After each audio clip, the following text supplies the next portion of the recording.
नमस्कार दोस्तों, मैं डॉक्टर राकेश। आपका मेरे चैनल में बहुत बहुत स्वागत है दोस्तों। आप इस वीडियो को ज़्यादा से ज़्यादा लाइक कीजिए, शेयर कीजिए और सब्सक्राइब कीजिए।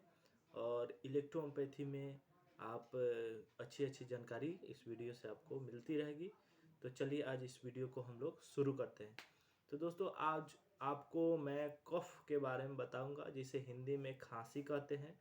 तो खांसी क्या है, यह कितने प्रकार का होता है, इसका लक्षण क्या होता है, और अंत में मैं इसका इलेक्ट्रोहोम्योपैथिक ट्रीटमेंट बताऊंगा। तो दोस्तों आप इस वीडियो को ध्यान से देखें, ये वीडियो आपके लिए बहुत ही यूजफुल हो सकता है। तो चलिए शुरू करते हैं वीडियो को दोस्तों। यानी कफ कफ मिस होता है दोस्तों खांसी। खांसी यानी कोई रोग नहीं है दोस्तों, यह एक प्रकार का अदर डिजीज को ये सिम्टम बताता है कि आपको अदर डिजीज हो सकता है। दूसरे रोगों का यह लक्षण है, खांसी कोई रोग नहीं है। तो दोस्तों ये खांसी दूसरे रोगों का लक्षण बताता है, जैसे आपको हो गया पुलरेसी हो गया, ब्रोंकाइटिस हो गया, अस्थमा हो गया। तो इस रोग में आपको खांसी होने की संभावना होती है। या टीबी हो गया, इसमें खांसी होती है। तो ये दोस्तों रोग खांसी रोग नहीं है, यह रोग का सिम्टम है, लक्षण है। तो दोस्तों अब अगला टॉपिक है दोस्तों, हम लोग जानेंगे खांसी कितने प्रकार का होता है, यानी टाइप ऑफ कफ। तो कफ 3 प्रकार का होता है दोस्तों। पहला गीला खांसी, दूसरा सूखा खांसी, और तीसरा जो होता है दोस्तों आपको मैं बता दूं कि कुकुर खांसी, जिसे दोस्तों हम लोग वीपिंग कफ के नाम से भी जानते हैं, कुकुर खांसी। तो पहला दोस्तों मैंने बताया गीला खांसी। इसमें गीला खांसी में आपको बलगम निकलता है। और सूखा खांसी यानी ड्राई कफ में आपको बलगम नहीं निकलता है। और थर्ड में दोस्तों मैंने बताया कुकुर खांसी, इसमें आपका जो है सीने में दर्द होगा। अगर जैसे कूते खांसते हैं, कूदते जैसे भौंकते हैं, वैसे आवाज़ आती है इस खांसी में दोस्तों। तो ये आपको मैंने बताया खांसी। और इसके लक्षण और कारण क्या हो सकते हैं। तो लक्षण दोस्तों आपको बताया, सीने में दर्द होगा, खांसी होगी, कफ गिरेगा, किसी में कफ नहीं गिरता है, ये लक्षण हो गया। उसके बाद से दोस्तों इसका कारण क्या हो सकता है।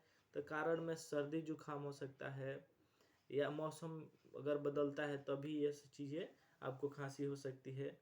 गले में इन्फेक्शन हो जाए, आपको निमोनिया हो, या वायु प्रदूषण के कारण भी खांसी हो सकती है, टीबी का होना, ये सब लक्षण है। ठंडे वस्तु का ज़्यादा सेवन करना, ये सब खांसी का क्या है, आपको कारण हो सकता है। ये सब चीज़ कारण है खांसी का। अब आपको मैं उपाय बताऊंगा दोस्तों। यदि आपको कफ हो गया है तो आप कौन सा उपाय करेंगे, घर पे कैसा उपाय करेंगे। तो घरेलू उपाय में सबसे पहले आपको गुनगुना पानी पीना है, यानी गर्म पानी का सेवन करना है दोस्तों। और तले भुने पदार्थ यानी तले भुने भोजन का सेवन बिल्कुल कम करना है या बंद कर देना है। ये आपको मैं बताया घरेलू उपाय। और अंत में दोस्तों मैं आपको कफ का बेहतरीन इलेक्ट्रोहोम्योपैथी ट्रीटमेंट बता रहा हूँ। तो इस वीडियो को आप लोग ध्यान से सुनिए। तो इसमें कफ का ट्रीटमेंट देंगे दोस्तों। आप P3 F1C13 और WE को आप ये मिक्सचर बना लेंगे और 20-20 ड्रॉप 3 टाइम्स खाएंगे।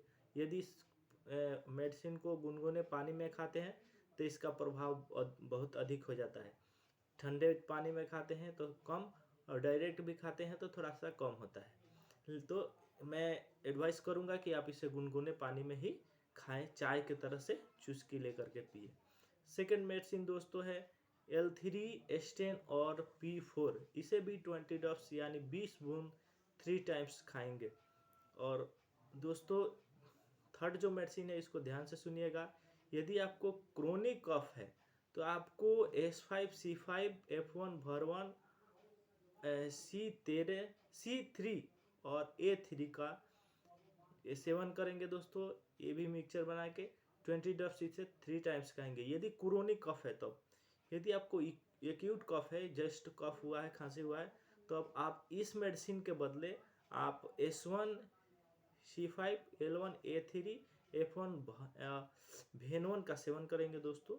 यदि आपको जस्ट कफ हुआ है, हाल ही में कफ हुआ है, तो इस मेडिसिन का सेवन करते हैं तो आपकी कोई भी खांसी हो, आपको गीला हो, सूखा हो, या आपको कुकुर खांसी हो, इफिंग कफ हो, तो आपकी ऑल टाइप्स कफ जो है बिल्कुल इस मेडिसिन से ठीक हो जाएगा। जो मैंने उपाय बताया उसका आप उपाय कीजिए और ये आपकी खांसी बहुत जल्दी ठीक हो जाएगी।